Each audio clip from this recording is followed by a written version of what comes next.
রাজকুমার, হ্যাঁ, ভেতরে এসো। কি হয়েছে? আগে একশিলা নগরী থেকে চিঠি এসেছে। আপনার বন্ধু রাজকুমার অমর পাঠিয়েছেন। অমর চিঠি পাঠিয়েছে? কতদিন ওর সঙ্গে কথা হয় না, এতদিন পরে তাহলে ওর আমার কথা মনে পড়লো। আমি তো চিঠি লিখে কোনো জবাবই পাই না। ঠিক আছে, চিঠিটা আমার হাতে দাও। কি লিখেছে দেখি তো। ভাই বিক্রম, আশা করি তোমরা সবাই ভালো আছো। আমি আশা করি চিঠি যথাসময়ে তোমার কাছে পৌঁছাবে। আমি ভেবেছিলাম তোমাকে এর মধ্যে জড়াবো না, কিন্তু আর কোনো পথ আমার কাছে নেই। ভাই বিক্রম, আমাদের রাজ্যে ঘোর বিপদ উপস্থিত। এমন কেউ নেই যে এই পরিস্থিতিতে আমাদেরকে সাহায্য করতে পারে। বিষয়টা এত অদ্ভুত যে আমি কাউকে সাহস করে জানাতেও পারছি না। আমাদের প্রতিবেশী রাজ্যের অনেকের কাছে সাহায্য চেয়েও কোনো ফল পাইনি। তাই বড় বিশ্বাস করে তোমার কাছে লিখছি। তুমি যখনই এই চিঠিটা হাতে পাবে তখনই আমাদের একশিলা নগরীর উদ্দেশ্যে রওনা হয়ে যেও। তুমি এলে নিজে থেকেই সবটা জানতে পারবে। তোমার প্রতি একটাই অনুরোধ, তুমি আমাদেরকে এই অভিশাপ থেকে মুক্ত করো। পুরো একশিলা নগরী তোমার উপর কৃতজ্ঞ থাকবে। ইতি, তোমার বন্ধু অমরদেব। চিঠিটা অনেক তাড়াহুড়ো করে লেখা বলে মনে হচ্ছে।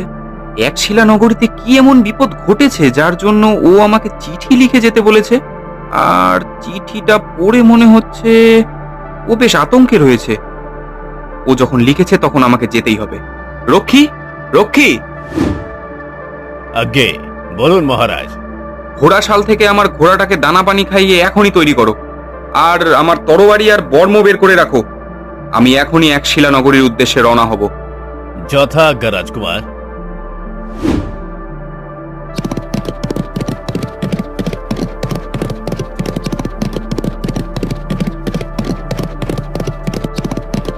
না জানি আমার বন্ধুর কি বিপদ হয়েছে, আমাকে আরো তাড়াতাড়ি পৌঁছতে হবে।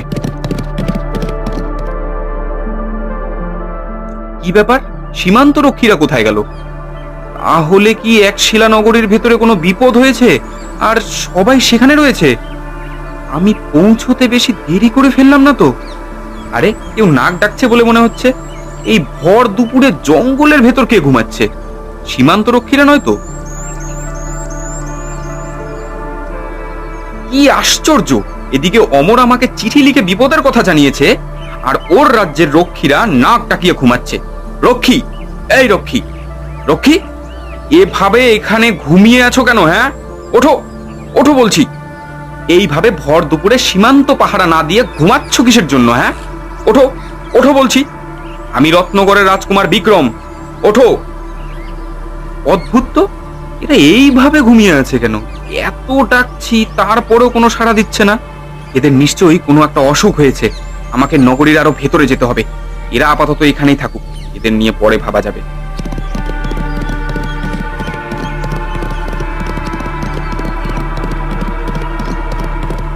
কি আশ্চর্য, নগরীর মানুষজন সব গেল কোথায়? একটা রাজ্য তো এইভাবে নিস্তব্ধ থাকে না। কি হয়েছে এই একশিলা নগরীতে? কেউ আছেন? কেউ আছেন? বাড়ির ভেতরে কেউ কি আছেন?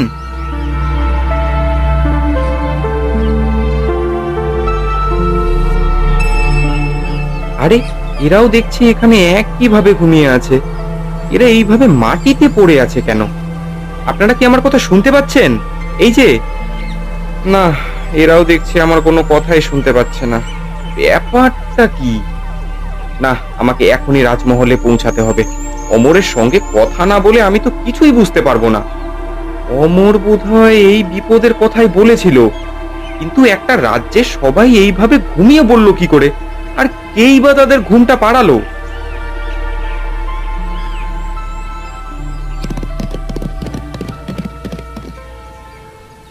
আরে, অমরের রাজমহল কোথায় গেল? আরে, এখানে জঙ্গল এলো কোথা থেকে? আগে তো এই জঙ্গল কখনো দেখিনি। এই পথ দিয়ে তো আমাদের রাজমহলে যেতে হয়। আমি কি তাহলে পথ ভুল করলাম? কিন্তু তাই বা হয় কি করে? আচ্ছা, আবার পেছনে গিয়ে দেখি।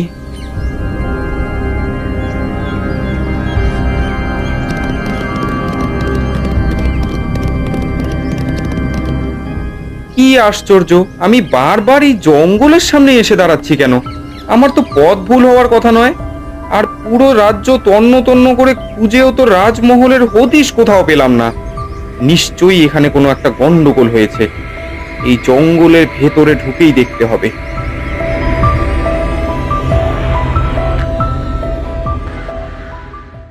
দারুণ খবর বন্ধুরা, আইপিএল শুরু হয়ে গেছে। আর আইপিএল মানেই আর্নিং করার সুযোগ।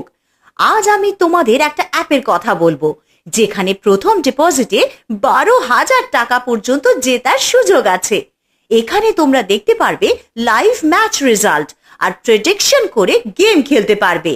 কোন টিম জিতবে, কত রান হবে, কোন প্লেয়ার বেশি রান করবে। শুধু তাই না, টাস্ক কমপ্লিট করে জিততে পারো car, iPhone, Apple watch, TV. Registration করার সময় প্রোমো কোড উইলস্টুন ব্যবহার করো আর পেয়ে যাও 12,000 টাকা পর্যন্ত বোনাস। উইথড্রল একদম ইজি, বিকাশ, ব্যাংক সহ আরো অপশন।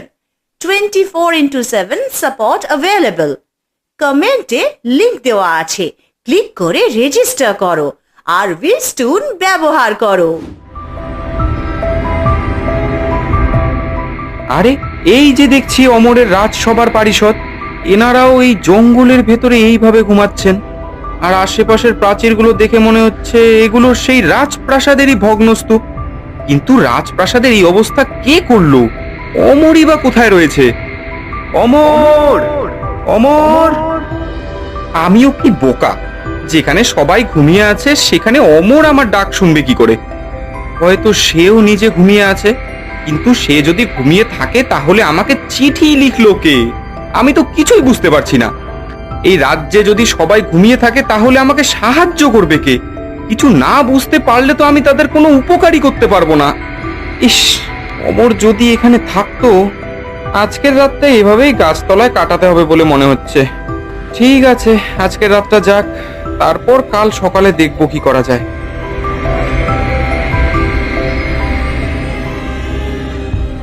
কই, তুমি তো বলেছিলে একজন নতুন লোক এসেছে।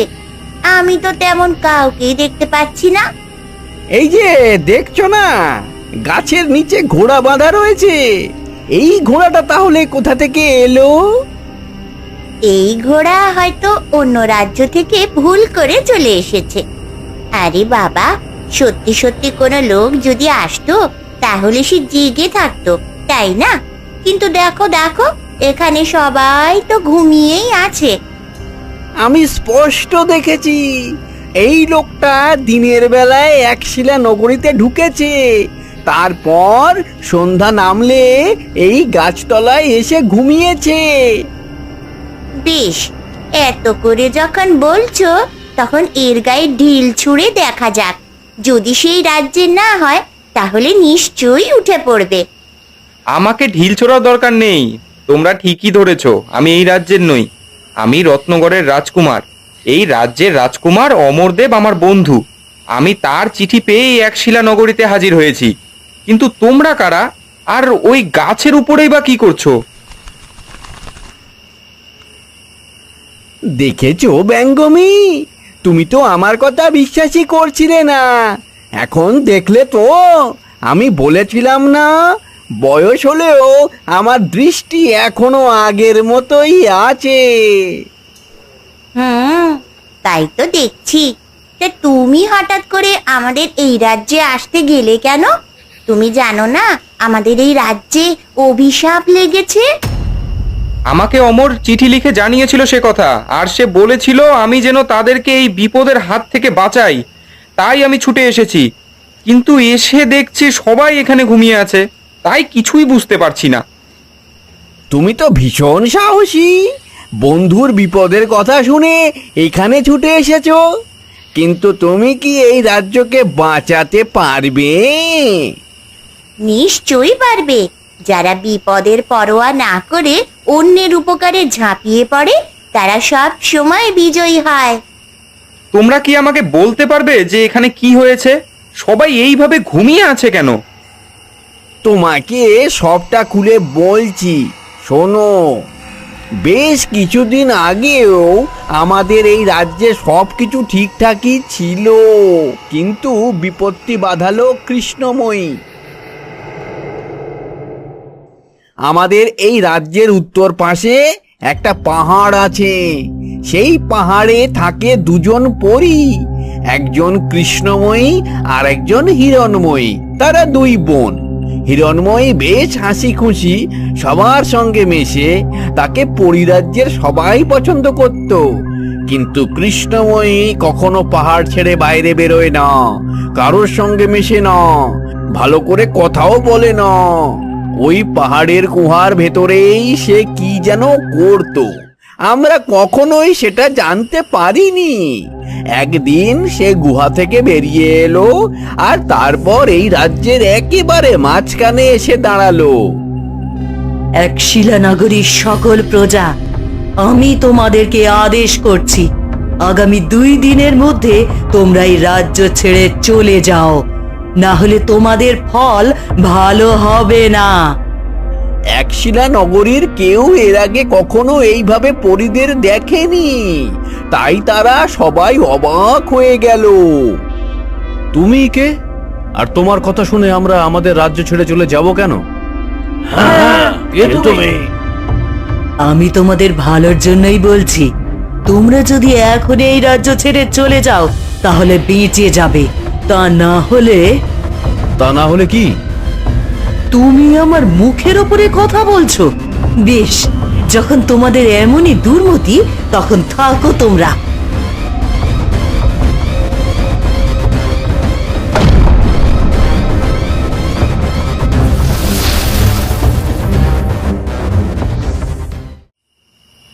কি ভয়ঙ্কর! তারপর থেকেই রাজ্যের সবাই এইভাবে ঘুমিয়ে আছে। হ্যাঁ, আসলে কৃষ্ণময়ী চাইছিল এই পুরো রাজ্যকে তার জাদুবিদ্যায় ব্যবহার করতে, কিন্তু রাজ্যে লোকজন থাকলে সেটা সম্ভব হচ্ছিল না। ও তো সবাইকে মেরেই ফেলতো, যদি না কি? যদি না হিরণময়ী ওকে বাধা দিত। হিরণময়ী ঠিক সেই মুহূর্তে তার জাদু প্রয়োগ করে, তাই এই নগরের সবাই চিরদিনের জন্য ঘুমিয়ে পড়েছে। তবে যদি আর বেশি দিন কৃষ্ণময়ীর জাদু এই নগরীতে থাকে, তাহলে আর কখনোই এই রাজ্যের মানুষদের ঘুম থেকে জাগানো যাবে না। কিন্তু হিরণময়ী এখন কোথায়? আর সবাই যদি সেদিন ঘুমিয়ে থাকে, তাহলে অমর আমাকে চিঠি লিখলো কি করে? যখন কৃষ্ণময়ী তার গুহায় ফিরে গিয়েছিল, তখন অমরও তার পেছন পেছন গিয়েছিল। কৃষ্ণময়ী যখন তার কালো ধোঁয়া পুরো রাজ্যে ছড়িয়ে দিয়েছিল, তখন অমর গুহার ভেতর লুকিয়েছিল বলে তার কাছে ধোঁয়া পৌঁছায়নি। কিন্তু এরপরে অমরের সঙ্গে কি হয়েছে আমরা তার কিছুই জানি না। হিরণময়ী তাকে বাঁচাতে পারত। তাহলে সে তাকে বাঁচালো না কেন? বাঁচাবে কি করে? হিরণময়ী যখন তার জাদু দিয়ে কৃষ্ণময়ীর জাদুতে বাধা দিল। তোর এত বড় সাহস, তুই আমার জাদুতে বাধা দিস? তুই জানিস না, আমি যদি একবার এই রাজ্যে আমার প্রভাব তৈরি করতে পারি, তাহলে পরীদের মধ্যে সবচেয়ে বেশি ক্ষমতাবান হয়ে উঠব। কিন্তু তুই তার জন্য সাধারণ মানুষের জীবন বিপন্ন করছিস। এটা তাদের রাজ্য, তারা তোর কথায় এই রাজ্য কেন ছেড়ে দেবে? না, আমি থাকতে তোকে কিছুতেই সফল হতে দেব না। বুঝতে পেরেছি আমি, তুই আমাকে হিংসে করিস, তাই তুই চাস না আমি সফল হই। আমি তোর ভালো চাই, এইসব করে কোনো লাভ হবে না। এত ক্ষমতা দিয়ে তুই কি করবি? সেটা আমি বুঝবো।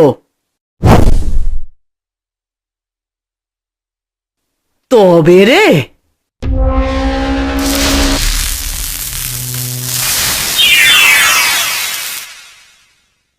তুই আমার বোন, ভেবেছিলাম আমি তোকে ছাড় দেব, কিন্তু তুইও দেখছি বিশ্বাসঘাতকতা করলি।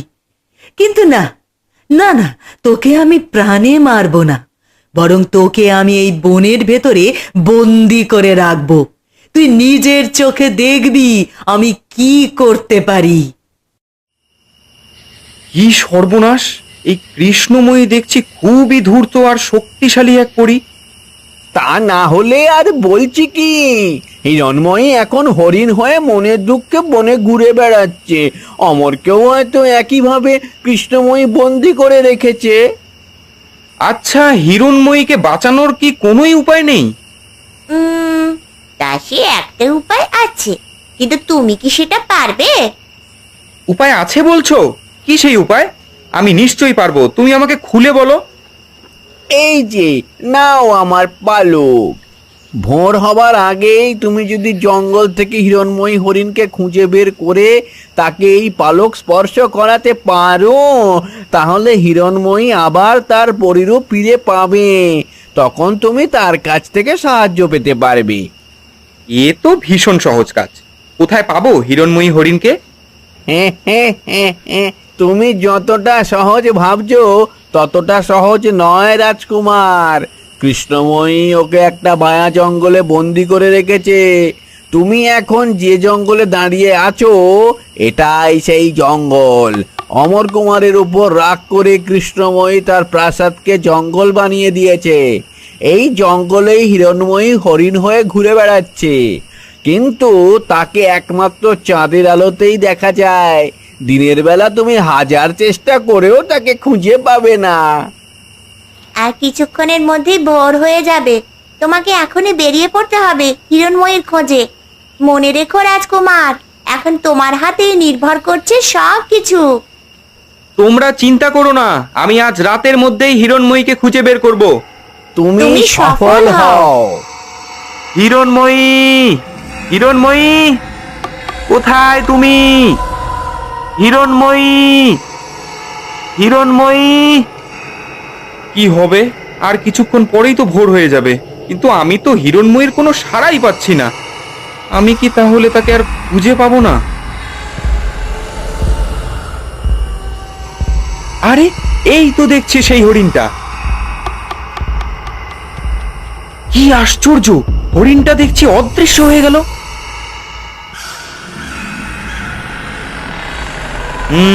বুঝতে পেরেছি, এটা নিশ্চয়ই সেই কৃষ্ণময়ীর কোনো এক জাদু। কিন্তু হরিণটাকে ধরবো কি করে? বুঝতে পেরেছি, এইবার হরিণটা যখনই অদৃশ্য হবে তখনই উল্টো দিকে ছুটে যাব। অবশেষে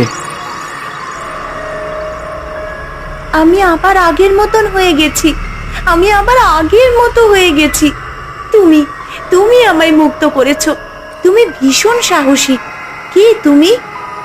আমি এই রাজ্যের রাজকুমার অমর কুমারের বন্ধু বিক্রম। অমর কুমার আমাকে চিঠি লিখে পাঠিয়েছে। তুমি অমর কুমারের বন্ধু? অমর কুমার ঠিক তোমার মতোই সাহসী ছিল। অমর কুমার এখন কোথায় তুমি কি জানো? হ্যাঁ, তাকে কৃষ্ণময়ী তার গুহায় বন্দি করে রেখেছে। সে তার রাজ্যকে কৃষ্ণময়ীর কবল থেকে বাঁচাতে চাইছিল। ব্যঙ্গমা আর ব্যঙ্গমীর কাছ থেকে আমি সবই শুনলাম। ওরা বলল তুমি নাকি এর একটা বিহিত করতে পারো। আমার তোমার সাহায্য দরকার। তোমার সাহায্য না পেলে আমি অমর কুমারকে আর এই রাজ্যকে কিছুতেই কৃষ্ণময়ীর হাত থেকে মুক্ত করতে পারবো না। কৃষ্ণময়ীর এখন অনেক ক্ষমতা, কিন্তু বেশি ক্ষমতা পেলে সবাই অহংকারী হয়ে যায়। কৃষ্ণময়ীর মনেও এখন অহংকার দানা বেঁধেছে। তাকে তার এই অহংকার দিয়েই ঘায়েল করতে হবে। কিন্তু সে এখন আছে কোথায়? সে এখন তার গুহাতেই আছে। তার জাদুর কবল থেকে একশিলা নগরীকে উদ্ধার করতে হলে তার সেই জাদুর ধোঁয়া থামিয়ে দিতে হবে। তুমি কি সেটা পারবে না? সেটা না হয় পারবো, কিন্তু কৃষ্ণময়ী সেটা হতে দেবে না। আগে সেই ধোঁয়া থেকে তার মনোযোগ সরাতে হবে, তখন আমি ওর ধোঁয়া বন্ধ করতে পারবো। আসলে ওর জাদুবিদ্যা এখনো শেষ হয়নি। এই নগরী যখন জনশূন্য হয়ে যাবে একমাত্র তখনই ওর জাদু পূর্ণাঙ্গ ক্ষমতা পাবে। তাই এখনো কিছুটা আশা আছে, তবে বেশি দেরি করা চলবে না। কৃষ্ণময়ীর যে সকল কথা শুনলাম তাতে তার মনোযোগ সরানো খুব একটা সহজ বলে মনে হচ্ছে না। কিন্তু তুমি ভেবো না, আমি আমার যথাসাধ্য চেষ্টা করব। তুমি আমাকে শুধু তার গুহাটা চিনিয়ে দাও। আমার বিশ্বাস তুমি পারবে। তুমি সাহসী, যারা সাহস করে বিপদের সামনে দাঁড়াতে পারে তারাই জয়ী হতে পারে। আচ্ছা, এখানে কোনো তাল গাছ আছে? তাল গাছ? তাল গাছ দিয়ে কি করবে? আমার একটা তাল গাছের পাতা দরকার। তাল গাছের পাতা? কিন্তু কোনো কিন্তু নয়, যদি পারো তাহলে আমাকে এখনই একটা তাল গাছের পাতা এনে দাও। এই নাও তোমার তাল গাছের পাতা। ব্যাস, এইবার কৃষ্ণময়ী জব্দ হবে। কৃষ্ণময়ী কিন্তু ভীষণ শক্তিশালী। তুমি এই সামান্য তাল গাছের পাতা দিয়ে তার মোকাবিলা করবে কি করে? যেখানে শক্তি কোনো কাজে দেয় না সেখানে বুদ্ধির পরিচয় দিতে হয়। হ্যাঁ, কৃষ্ণময়ীর সঙ্গে হয়তো আমি শক্তিতে এঁটে উঠতে পারবো না, তবে বুদ্ধি দিয়ে তাকে নিশ্চয়ই জব্দ করতে পারবো। এবার তুমি আমাকে পথ দেখিয়ে নিয়ে চলো। বেশ, এসো আমার সঙ্গে। এই হচ্ছে কৃষ্ণময়ীর গুহা। বেশ, আমি গুহার ভেতরে যাচ্ছি, তুমি লুকিয়ে পড়ো। তারপরে যখন কৃষ্ণময়ীর মনোযোগ অন্যদিকে থাকবে তখন তুমি ওকে আক্রমণ করো। ঠিক আছে, কিন্তু সাবধান, নিজের খেয়াল রেখো। সে নিয়ে তোমাকে ভাবতে হবে না, আমি এখনই যাচ্ছি। কে তুই? আর এই রাজ্যে প্রবেশ করলি কি করে? করলি তো করলি, একেবারে আমার গুহায় এসে পৌঁছেছিস। কি করব, তুমি যে সবখানে সবাইকে ঘুম পাড়িয়ে রেখেছো। বটে, আমার মুখে মুখে কথা। তোকেও যদি ঘুম পাড়িয়ে রেখে দিই তাহলে কেমন হবে? এই যে আমার হাতে কি দেখতে পাচ্ছ, তুমি আমাকে মোটেও ঘুম পাড়াতে পারবে না। তাই নাকি? সামান্য তাল গাছের পাতা তোকে বাঁচাবে? দেখি কি করে বাঁচায়।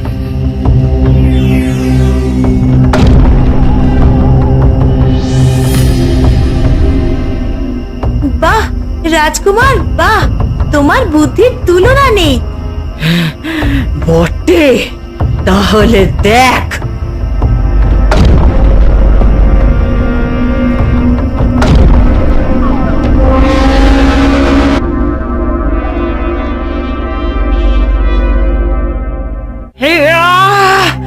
হিরণময়ী, তুই ছাড়া পেলি কি করে? আমি তোকে বলেছিলাম না, অন্যের ক্ষতি করে কখনোই সফল হওয়া যায় না। একদিন না একদিন সেই কাজের শাস্তি পেতেই হয়।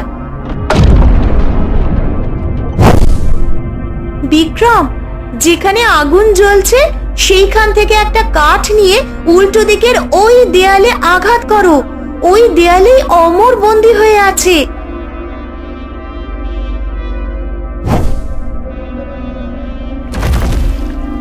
ভাই বিক্রম, তুমি এসেছো? ব্যঙ্গমা তাহলে আমার চিঠি তোমাদের রাজ্যে পৌঁছে দিয়েছিল? হ্যাঁ, তোমার চিঠি পেয়ে আমি সঙ্গে সঙ্গে চলে এসেছি। এই দেখো, হিরণময়ী আমাকে তোমার কাছে নিয়ে এসেছে। এইখানে আর বেশিক্ষণ থাকলে আমরা দুজনই গুহায় চাপা পড়ে মারা যাব। শিগগিরই চলো, এখান থেকে বের হতে হবে। কিন্তু হিরণময়ী, তার কি হবে? তাকে একা ফেলে কি করে যাব? হিরণময়ী, এই গুহা থেকে বের হতে হবে, তা না হলে আমরা এক শিলানগরের কারোরই ঘুম ভাঙাতে পারবো না। এত সহজে আমি তোদের কাউকে এখান থেকে যেতে দিচ্ছি না। আমি যদি সফল না হতে পারি তাহলে পুরো রাজ্য ধ্বংস করে ফেলবো। কিন্তু আমি তোকে সফল হতে দেব না। আর যা কিছু হয়ে যাক, আমি পিছু হটবো না। হিরণময়ী, সাবধান! না বিক্রম, এ কি হলো? এই রাজকুমার এ কি করলো? আমার জাদু ঠকিয়ে দিল। তোকে এর শাস্তি পেতেই হবে কৃষ্ণময়ী। না না,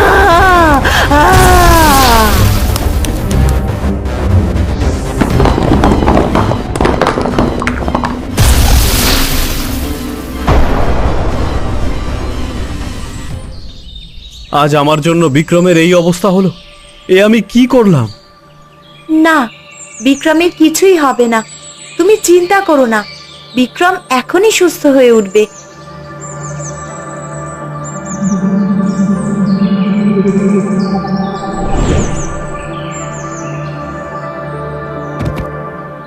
এ তুমি কি করলে? আমি আমার সমস্ত শক্তি উজাড় করে দিলাম। এছাড়া আমার কাছে আর কোনো উপায় ছিল না। কৃষ্ণময়ীর আঘাত অনেক সাংঘাতিক। আমি যদি আমার সব শক্তি ব্যবহার না করতাম তাহলে কিছুতেই বিক্রমকে বাঁচাতে পারতাম না। ও, আমার মাথা ভীষণ ব্যথা করছে। অমর, তুমি ঠিক আছো? এই হিরণময়ী কোথায়? আর কৃষ্ণময়ীর কি হলো? কৃষ্ণময়ী হেরে গেছে। একশিলা নগরী থেকে তার জাদুর প্রভাব কেটে গেছে। এ কি, তোমার ডানার কি হলো? তোমাকে কৃষ্ণময়ী মৃত্যুবাণে আঘাত করেছিল, কিন্তু হিরণময়ী তার সমস্ত শক্তি দিয়ে তোমাকে আবার সুস্থ করে তুলেছে। তুমি আমার জন্য এত বড় আত্মত্যাগ করলে? তুমিও তো আমাকে বাঁচাতে কৃষ্ণময়ীর সামনে এসে দাঁড়িয়েছিলে। তুমি যদি নিজেকে ত্যাগ না করতে তাহলে আজ আমি হয়তো বেঁচেই থাকতাম না। তোমার এই দিন আমি কখনো ভুলবো না হিরণময়ী। তুমি যখন এখন আমাদের মতো মানুষ হয়ে গেছো, তাহলে তুমি আমার একটা কথা রাখবে? কি কথা? আমি সারা জীবন তোমাকে আমার পাশে পেতে চাই। হিরণময়ী, তুমি কি আমাকে বিয়ে করবে? রাজকুমার, কি সৌভাগ্য আমার! হিরণময়ী, দয়া করে আমার বন্ধুকে ফিরিয়ে দিও না। ওর মতো মানুষ হয় না। আমি তোমার প্রস্তাব গ্রহণ করলাম রাজকুমার।